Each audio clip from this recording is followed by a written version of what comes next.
ఈరోజు ప్రశ్నలు ఉద్దేశించి మన పార్లమెంటు సభ్యులు అన్నమ్మ గారు మాట్లాడతారు.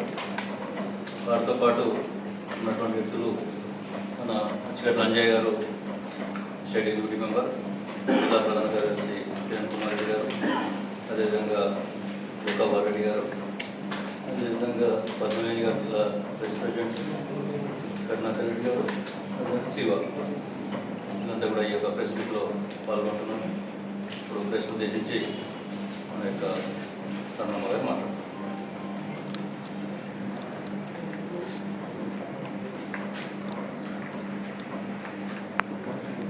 నమస్కారం.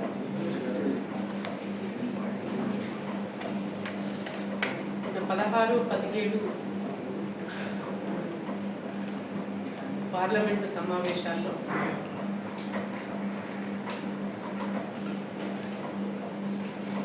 మహిళా రిజర్వేషన్ పైన, డీలిమిటేషన్ పైన, సీట్ల పెంపు పైన 3 అంశాలపైన ప్రత్యేక పార్లమెంటు సమావేశాలు జరిగాయి. ఈ పార్లమెంటు సమావేశాల్లో కాంగ్రెస్ పార్టీ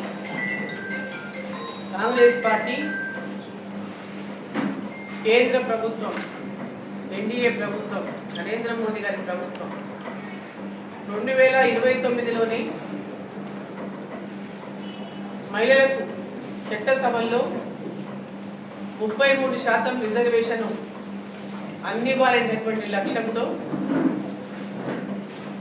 ఆ బిల్లులను ప్రవేశపెడితే ఆ బిల్లులను వ్యతిరేకించి దేశ మహిళలందరినీ కూడా అవమానపరిచింది కాంగ్రెస్ పార్టీ మరి వాటి మిత్రపక్షాలు. ఇండియా అలయన్స్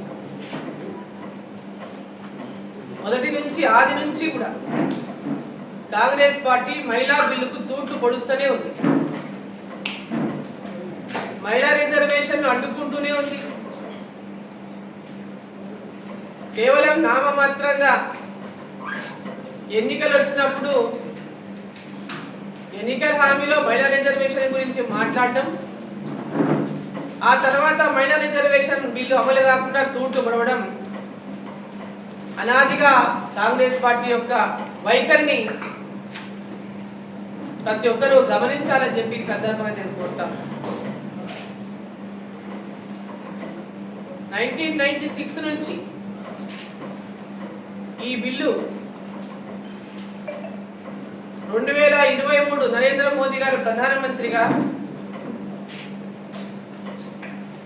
2023 సెప్టెంబర్లో నారీ శక్తి వందన్ అధినియం బిల్లుని పార్లమెంట్లో పాస్ చేయించే వరకు 7 సార్లు అంతకుముందు గతంలో ప్రయత్నాలు చేసిన,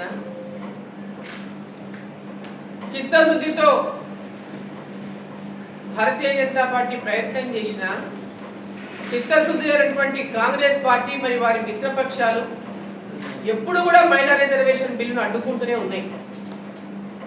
2010లో సోనియా గాంధీ గారు యూపీఏ చైర్పర్సన్ గా, మన్మోహన్ సింగ్ గారు ప్రధానమంత్రిగా 2010లో మహిళా రిజర్వేషన్ బిల్లు గురించి హామీ ఇచ్చినప్పటికీ కూడా ఆ బిల్లును పార్లమెంట్లో ప్రవేశపెట్టేటువంటి పరిస్థితిలో కూడా కల్పించుకోలేదు వాళ్ళు. అంటే వాళ్ళ చిత్తశుద్ధి ఏందో అక్కడనే అర్థమైపోయింది. 2010 నుంచి 14 వరకు కూడా అధికారంలో ఉన్నారు, యూపీఏ ప్రభుత్వం అధికారంలో ఉంది. అయినప్పటికీ కూడా దాని గురించి మళ్ళీ ప్రయత్నం కూడా కాంగ్రెస్ పార్టీ, యూపీఏ ప్రభుత్వం ప్రయత్నం కూడా చేయలేదు. అంటే వాళ్ళకి మహిళా రిజర్వేషన్ అమలు చేయాలనేటువంటి చిత్తశుద్ధి లేదనేది ఇక్కడ ప్రతి ఒక్కరు కూడా గమనించాలని చెప్పి ఈ సందర్భంగా నేను కోరుతా ఉన్నాను. ఇక్కడ ఈరోజు ఏమంటున్నారు కాంగ్రెస్ పార్టీ కానీ, మరి వాటి సమాజ్వాదీ పార్టీ కానీ, అదేవిధంగా డిఎంకే పార్టీ కానీ, టీఎంసీ కానీ ఏమంటున్నారు? వాళ్ళు డీలిమిటేషన్ బిల్లుతో దీన్ని ముడిపెట్టినారు కాబట్టి మేము మహిళా బిల్లును ఆమోదించలేదు, అంటే ఏదో ఒక కుంటి సాగు చూపించేటటువంటి ప్రయత్నం ఆ పార్టీలు చేస్తున్నాయి. ముఖ్యంగా దక్షిణాదికి నష్టం జరుగుతుంది డీలిమిటేషన్ ద్వారా. రేపు రాబోయే సెన్సెస్ ద్వారా డీలిమిటేషన్ జరిగితే ఏదైతే దక్షిణ భారతదేశంలో ఉన్నటువంటి రాష్ట్రాలన్నీ కూడా కుటుంబ నియంత్రణను అమలు చేయడం వల్ల, పకడ్బందీగా అమలు చేయడం వల్ల జనాభా తగ్గింది. నార్త్లో కుటుంబ నియంత్రణను పాటించలేదు కాబట్టి వాళ్ళ జనాభా పెరిగింది. కాబట్టి జనాభా ప్రాతిపదికన కనుక సీట్లు పంచితే మాకు నష్టం జరుగుతుంది, దక్షిణ రాష్ట్రాలకు నష్టం జరుగుతుంది అనేటటువంటి మన భావాన్ని వ్యక్తపరిచినప్పుడు కేంద్ర ప్రభుత్వం అన్ని రాష్ట్రాలను సమానంగా ఈ పార్లమెంటు సీట్లు న్యాయం జరగాల, అన్ని రాష్ట్రాలకు సమానంగా ఈ సీట్లు రావాలి, వాళ్ళ ప్రాతినిధ్యత ఉండాలని ఆ యొక్క సెన్సెస్ రాకముందునే దీని యొక్క రీఫార్మ్ తీసుకొచ్చి, దీని యొక్క ప్రాతిపదికను తీసుకొచ్చి ఈ యొక్క సీట్ల పంపిణీని ఎలాంటి భేదాలు లేకుండా, రాష్ట్రాల మధ్యలో అంతరం లేకుండా చేయాలని ఒక్కొక్క రాష్ట్రంలో 9 స్థానాలు పెరుగుతాయి. సగం 50% అంటే 18 ఉంటే 50%, 17 ఉన్నా మనం 9 స్థానాలను పెంచి 26 స్థానాలు చేస్తామని చెప్పారు. 26 స్థానాలు. అదేవిధంగా కర్ణాటక కానీ, అదే తమిళనాడు కానీ, కేరళ కానీ, ఏ రాష్ట్రంలో అయినా ఉన్నటువంటి ఆంధ్రప్రదేశ్ కానీ, ఆంధ్రప్రదేశ్లో 25 ఉన్నాయి. 50% పెంచి దేశంలో ఉన్నటువంటి అన్ని రాష్ట్రాల్లో సమతుల్యతమైనటువంటి పార్లమెంట్లో ప్రాతినిధ్యం ఉండాలనేటువంటి ఒక ఆలోచనతో కేంద్ర ప్రభుత్వం ఒక ఫార్ములా ముందుకు తీసుకొస్తే దేశాన్ని విభజించేటటువంటి తీరుగా దక్షిణ భారతదేశము, ఉత్తర భారతదేశం అనే సెంటిమెంట్ రగిల్చి దక్షిణ భారతానికి అన్యాయం అవుతున్నటువంటి భయాన్ని ప్రజల లోపల సృష్టించి దేశాన్ని విభజించేటటువంటి ప్రయత్నం కొన్ని పార్టీలు చేసిన ఇండియా అలయన్స్ పార్టీలు చాలా స్పష్టంగా పార్లమెంటు వేదికగా హోంశాఖ మంత్రి అమిత్ షా గారు, ప్రధానమంత్రి నరేంద్ర మోదీ గారు చాలా వివరంగా వివరించినప్పటికీ కూడా ప్రముఖంగా ఈ బిల్లు అందరికీ సంబంధించింది. అన్ని పార్టీలు కూడా ఈ బిల్లు మీద ముందుకు వచ్చి మెజారిటీ, సింపుల్ మెజారిటీ అంటే Bharatiya Janata party simple majority ఉన్నది, కానీ దీనికి 66% దీనికి మద్దతు పలకాల, 2/3 మద్దతు పలకాల. కాబట్టి అన్ని పార్టీలు కూడా సమన్వయం చేసుకోమని, అందరినీ కూడా మద్దతు ఇవ్వమని పార్లమెంటు వేదికగా ప్రధానమంత్రి కోరింది అందరినీ కూడా. మహిళా రిజర్వేషన్ బిల్లు 2029లో అమలు చేసుకోవడానికి, మన స్థానాలు ఉన్నటువంటి పార్లమెంటు స్థానాలు పెంచుకోవడానికి, డీలిమిటేషన్ ఒక్కొక్క పార్లమెంటులో ఒక చోట ఎక్కువ, ఒక చోట తక్కువ ఉన్నాయి, చాలా వ్యత్యాసం ఉంది. ఆ వ్యత్యాసాన్ని కూడా కొంత మేరకైనా తగ్గించుకోవడానికి మరి సవరణలు, చట్టాలు చేసుకోవాలనేటువంటి ఆలోచనతోన మరి ఈ బిల్లును ప్రత్యేక సమావేశంలో ప్రవేశపెడితే మహిళా రిజర్వేషన్ బిల్లుకు వ్యతిరేకమైనటువంటి ఇండియా అలయన్స్ పార్టీలు, కాంగ్రెస్ పార్టీ ఈరోజు డీలిమిటేషన్ను సాకుగా చూపించి సౌత్కు, దక్షిణ ప్రాంతానికి అన్యాయం అయినటువంటి అబద్ధాలు చెప్పి, మోసాలు చేసి, అబద్ధాలు మాట్లాడి దేశాన్ని విభజించేటటువంటి విధంగా దక్షిణ ప్రాంత ప్రజల లోపల భయాలను సృష్టించి ఈ బిల్లును అడ్డుకున్నటువంటి తీరును ప్రజలందరూ కూడా గ్రహించాలని, గుర్తించాలని చెప్పి నేను కోరుతా ఉన్నాను. మహిళల కోసం, మహిళల యొక్క ఆర్థిక అభివృద్ధితో పాటు అన్ని రంగాల్లో మహిళల అభివృద్ధి జరగాలి, అన్ని రంగాల్లో మహిళలు ముందుకు రావాలి, వికసిత్ భారత్ లక్ష్యంగా భారతదేశం ముందుకు పోవాలి అనేటటువంటి ఒక ఆలోచనతోన ఒక విజన్తోన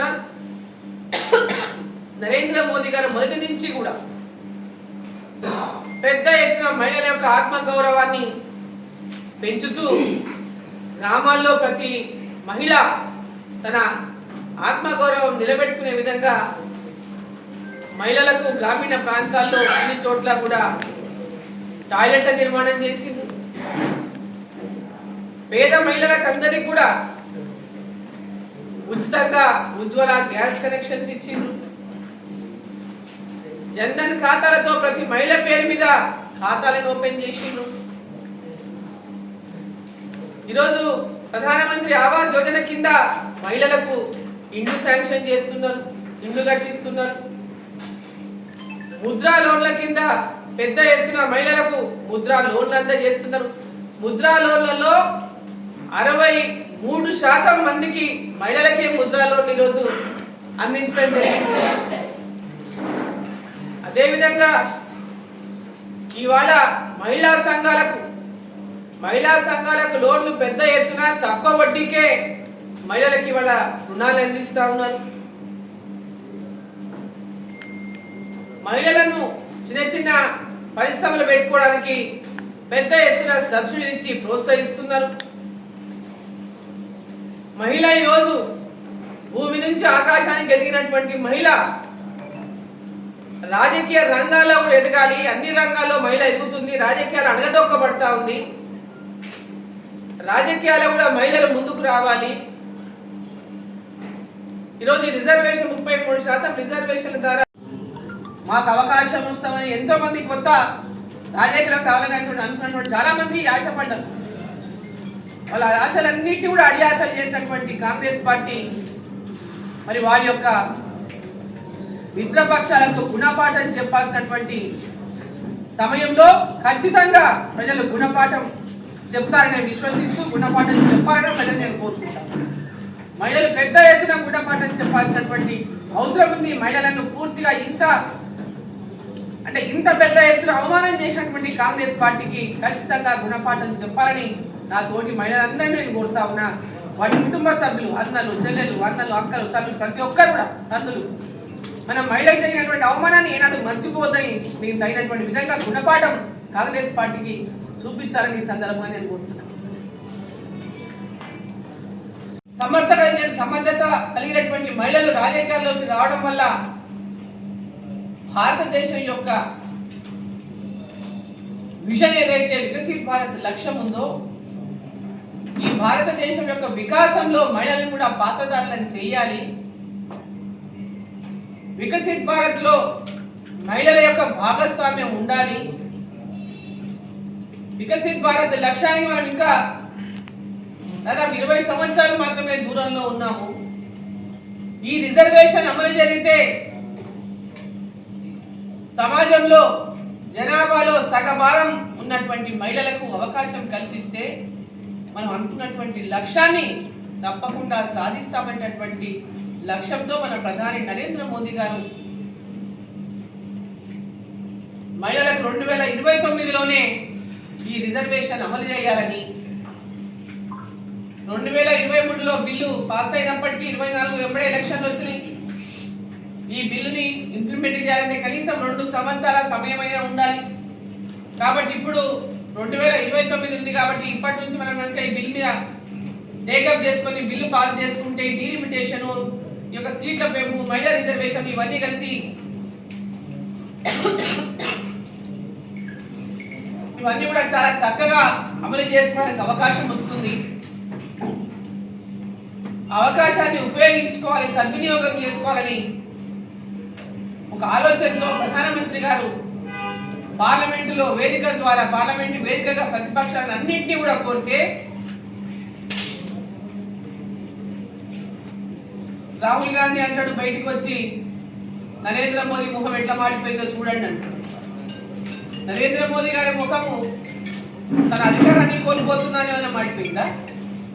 అధికారాన్ని కోల్పోయినా అని చెప్పి ఏమైనా మాడిపోయిందా? భారతదేశం యొక్క భారతీయ మహిళ గౌరవాన్ని మన భారతదేశం యొక్క మహిళా గౌరవాన్ని పార్లమెంట్లో నిండు పార్లమెంట్లో అవమానించిందని చెప్పి ఆయన బాధపడ్డ విషయాన్ని గ్రహించక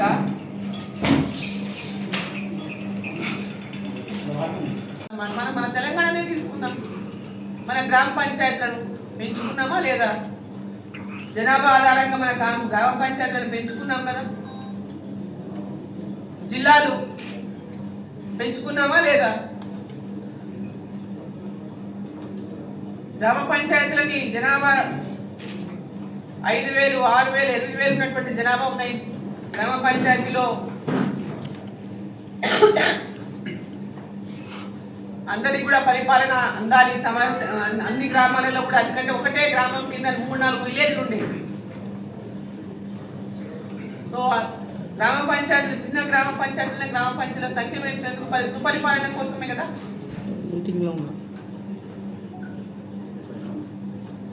ఇవాళ కేవలం కాంగ్రెస్ పార్టీ మహిళలకు వ్యతిరేకంగా మహిళా రిజర్వేషన్లు రావద్దనే పెద్ద ఎత్తున గతం నుంచి కూడా అడ్డుకుంటూ వస్తున్నారు.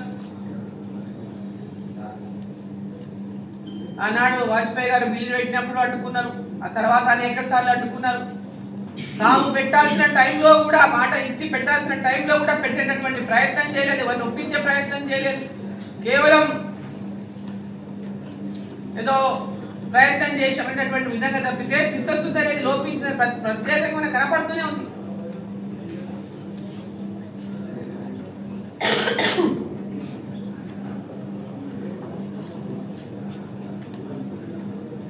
ప్రజలందరూ కూడా గమనించాలి.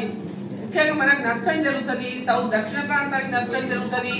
సీట్లు పెంచితే అన్యాయం అయిపోతుంది, మనమంతా కూడా చాలా అన్యాయం అయిపోతుంది దక్షిణ ప్రాంతానికి అని మాట్లాడి మన ముఖ్యమంత్రి ఇంకోవాడు ముందుకేసి జీడిపి ప్రకారం సీట్లు వాళ్ళు సరే హైదరాబాద్లోనే ఉండాలి, సీట్లు ఊళ్ళలో ఉండదు. మన జీడిపి, తెలంగాణ జీడిపి అంతా హైదరాబాద్, మన గ్రామాల సీట్లే ఉండదు. జీడిపి ప్రకారం చూసుకుంటే మన రాష్ట్రం ఎన్నో స్థానంలో ఉందో కూడా మనం చూసుకోవాలి.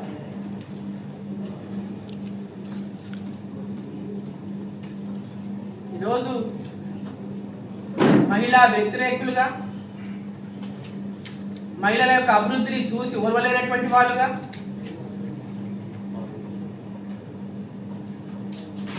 మహిళలు ముందుకు వస్తుంటే చూసి ఓర్చుకోలేనటువంటి వాళ్ళుగా, మహిళలు ముందుకు రాకూడదని కేవలం వాళ్ళ ఫ్యామిలీలో ఉంటే చాలన్నట్టుగా ఇప్పుడు ఇందిరాగాంధీ గారు, సోనియా గాంధీ గారు, ఆ తర్వాత రేపు ప్రియాంక గాంధీ గారు వాళ్ళ ఫ్యామిలీలో ఎంపీగా ఉన్నారు. ఇంకా వేరే వాళ్ళు రానవసరం లేదా రాజకీయాల్లో? మన ముఖ్యమంత్రి గారు చెప్తున్నారు,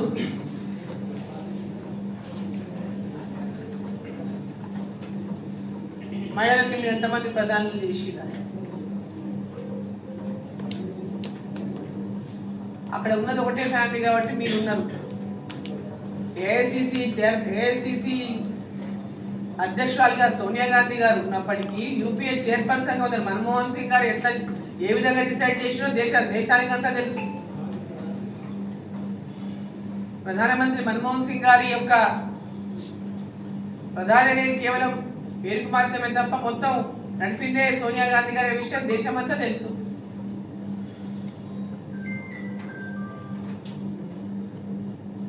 అనేక మంది మహిళలకు భారతీయ జనతా పార్టీలో అవకాశాలు ఇచ్చిండ్రు, ఇస్తున్నారు, ఇస్తారు. దాంట్లో మీకు ఉండాల్సిన అనుమానం ఏమీ లేదు.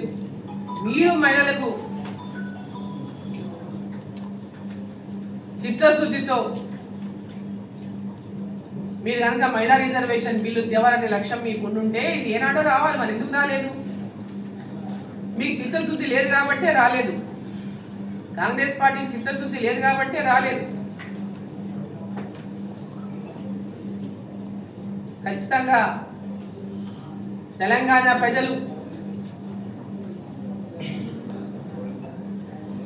తెలంగాణ రాష్ట్రంలో అనేక మంది మహిళలు మాకు రిజర్వేషన్లు వస్తాయి, మేమంతా కూడా రేపు వచ్చేటటువంటి ఎన్నికల్లో రిజర్వేషన్లలో మాకు పోటీ చేసేటువంటి అవకాశం వస్తుంది ఆశతో ఎదురు చూసి ఆశతో ఎంతో మంది మహిళలు ఎదురు చూసి డిఫరెంట్ ఫీల్డ్స్ లో ఉన్నటువంటి వాళ్ళు మహిళలు మేము కూడా అవకాశం వస్తుంది, మేము కూడా గ్రౌండ్కి వెళ్ళి పనిచేయాలని ప్రజాసేవలో ఉండి మేము కూడా మహిళలుగా రేపు పొద్దున ఈ చట్టసభలోకి రావాలని అనేక మంది మహిళలు ఆశపడ్డారు. గాంధీ గారు ఎక్కడ తన ఉన్నతనాన్ని కూడా ప్రకటించకుండా మహిళల పట్ల చులకనగా మహిళా రిజర్వేషన్ బిల్లు పాస్ అవ్వదు, పాస్ అవ్వక చప్పట్లు కొరిచి సంతోషాన్ని వ్యక్తం చేస్తే వాళ్ళ మహిళా రిజర్వేషన్ అమలైతే ఎంత కష్టంగా ఉందో వాళ్ళ ఆనందాన్ని చూస్తేనే వాళ్ళకి మనకు అందరికి అర్థం కావాల్సినటువంటి అవసరం ఉంది. మహిళా రిజర్వేషన్ బిల్లు పార్లమెంటులో పాస్ కాలేదు, వాళ్ళందరూ దాన్ని వ్యతిరేకించారంటే అంత ఆనందంగా వాళ్ళు సెలబ్రేషన్స్ ఎందుకు చేసుకున్నారో ఒకసారి అందరూ కూడా గ్రహించాల్సినటువంటి అవసరం ఉంది. మహిళలకు రిజర్వేషన్ దక్కకుండా వాళ్ళు అడ్డుకున్నటువంటి వ్యతిరేకించినటువంటి తీరును వాళ్ళు సెలబ్రేషన్ చేసుకున్నారంటే వాళ్ళకి మహిళా రిజర్వేషన్ల పైన ఏ మాత్రం కూడా చిత్తశుద్ధి లేదు, కేవలం మహిళలను రాజకీయాల కోసం ఉపయోగించుకుంటున్నారు తప్ప మహిళా రిజర్వేషన్లు మహిళలకు అందించాలని, మహిళలను కూడా ఈ యొక్క రాజకీయ చట్టసభలో భాగస్వామ్యం చేయాలనేటువంటి ఆలోచన కాంగ్రెస్ పార్టీకి కానీ వాటి ఇండియా అలయన్స్ లో ఉన్నటువంటి మిత్రపక్షాలకు కానీ నాడు నేడు ఏనాడు కూడా సమాజ్వాదీ పార్టీ ఆనాడు నుంచి ఫస్ట్ నుంచి కూడా అపోజ్ చేస్తుంది. మన అసదుద్దీన్ భాయ్ కూడా ఎప్పుడు అపోజ్ చేస్తాడు. ఇండి పక్షాలన్నీ కూడా మహిళా రిజర్వేషన్ బిల్లులో 29లో మహిళలను పెద్ద ఎత్తున పార్లమెంట్ లో రావడానికి పెట్టిన బిల్లును ఆమోదం తెలిపితే వాళ్ళకు వచ్చేటటువంటి నష్టం ఏంటో చెప్పాల్సినటువంటి అవసరం ఉన్నది. కేవలం నరేంద్ర మోదీ గారికి క్రెడిట్ దక్కుతుందని, నరేంద్ర మోదీ గారికి ఆ ప్రతిష్ట వస్తుంది, మహిళా రిజర్వేషన్ బిల్లును 2029లో అమలు చేసే విధంగా ప్రధానమంత్రిగా నరేంద్ర మోదీ ఉన్నారు కాబట్టి వారికి కీర్తి వస్తుంది, ఖ్యాతి వస్తుంది, ఇన్ని సీట్లు పెంచినటువంటి ఖ్యాతి కూడా ఆయనకే దక్కుతుంది. కాబట్టి దీన్ని ఏ విధంగానైనా అడ్డుకోవాలి అనేటటువంటి వారిని మోదీ గారి యొక్క వారికి వచ్చేటటువంటి ఆ పేరును అడ్డుకోవాలనేటువంటి తాపత్రయంతోనే ఈ యొక్క బిల్లుని మహిళా రిజర్వేషన్ బిల్లు రాకూడదు. ఈ బిల్లు అమల్లోకి వస్తే వాళ్ళు భవిష్యత్తులో అధికారంలోకి రావడం కల్లాలనుకుంటున్నారో మరేమో తెలియదు.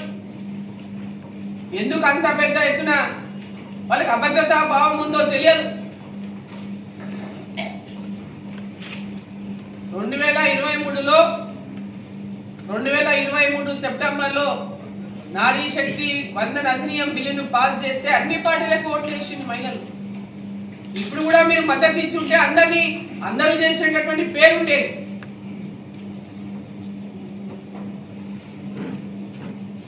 మహిళలను ప్రతిసారి మోసగిస్తున్నటువంటి కాంగ్రెస్ పార్టీ గురించి మహిళలందరూ కూడా గమనించాలని చెప్పి సందర్భంగా నేను కోరుతా ఉన్నా. ఈరోజు తెలంగాణ విషయానికి వస్తే మనం చూస్తున్నాం, అధికారంలోకి వచ్చిన ఎమ్మడే మహిళలకు ఎన్నో హామీలు ఇచ్చింది. అధికారంలోకి వచ్చిన ఎమ్మడే 2000 పెన్షన్ 4000 చేస్తాం, లేనుళ్ళకి అందరికి పెన్షన్లు ఇస్తాం, అర్హత ఉండి ఎవరెవరికైతే పెన్షన్లు రాలేవు వాళ్ళకి అందరికి పెన్షన్లు ఇస్తాం. 2 ఏళ్ళు గడిచిపోయింది, ఇప్పటిదాకా లేవు. 18 ఏళ్ళు దాటిన ప్రతి మహిళకు నెలకు 2500 రూపాయలు ఇస్తామని చెప్పినటువంటి మాట ఇప్పటిదాకా నిలబెట్టుకోలేదు. గ్రాడ్యుయేషన్ చేస్తున్నటువంటి అమ్మాయిలకి ఎలక్ట్రిక్ స్కూటర్ ఇస్తా అని చెప్పి ఇప్పటిదాకా నిలబెట్టుకోలేదు. ఈరోజు మహిళలకు ఇచ్చినటువంటి అనేక హామీల విషయంలో కళ్యాణ లక్ష్మికి 1,00,000 రూపాయలతో పాటు తులం బంగారం అని చెప్పి ఇప్పటిదాకా నిలబెట్టుకోలేదు. మహిళలకు ఇచ్చిన ప్రతి మాట తప్పినటువంటి కాంగ్రెస్ పార్టీ మహిళా రిజర్వేషన్ బిల్లును వ్యతిరేకించి మహిళలందరినీ కూడా అవమానించినటువంటి కాంగ్రెస్ పార్టీని మహిళలందరూ కూడా గుర్తుపెట్టుకోవాల్సినటువంటి అవసరం ఉంది. వాళ్ళకు తగిన సమయంలో గుణపాఠం చెప్పాల్సినటువంటి అవసరం కూడా ఉందని చెప్పి తోటి మహిళలందరూ నేను కోరుతా ఉన్నా. ఒక మహిళ రాజకీయాల్లోకి రావాలన్నా ఈరోజు మనం చూస్తున్నాం గ్రామాలలో సర్పంచులు, అదేవిధంగా కార్పొరేటర్లు కానీ, వార్డు మెంబర్లు కానీ, మున్సిపల్ కౌన్సిలర్లు కానీ, మున్సిపల్ చైర్మన్లు కానీ చాలామంది మహిళలు ఉన్నప్పటికీ కూడా ఆ మహిళలను వారి అధికారాన్ని నిర్వహించే విధంగా అవకాశాలు కూడా ఇవ్వరు. అంటే వారి గురించి తక్కువగా, మహిళలంటే ఒక చులకన భావం వల్లనే ఇప్పుడు గ్రామ సర్పంచ్ రిజర్వేషన్లో 50% మహిళలకు రిజర్వేషన్. గ్రామాలలో మహిళలు సర్పంచులుగా ఉన్నా పెద్ద ఎత్తున వాళ్ళ అధికారాల్లో ఇంకొకరే అధికారాలను నడుపుతూ ఉంటారు. అదేవిధంగా కార్పొరేషన్లు కానీ, చైర్మన్లు కానీ మనం చూస్తున్నాం ఆనవాయితీగా చాలా చోట్ల. కొన్ని చోట్ల భర్తల పేరు తప్ప భార్య పేరు కూడా చెప్పరు.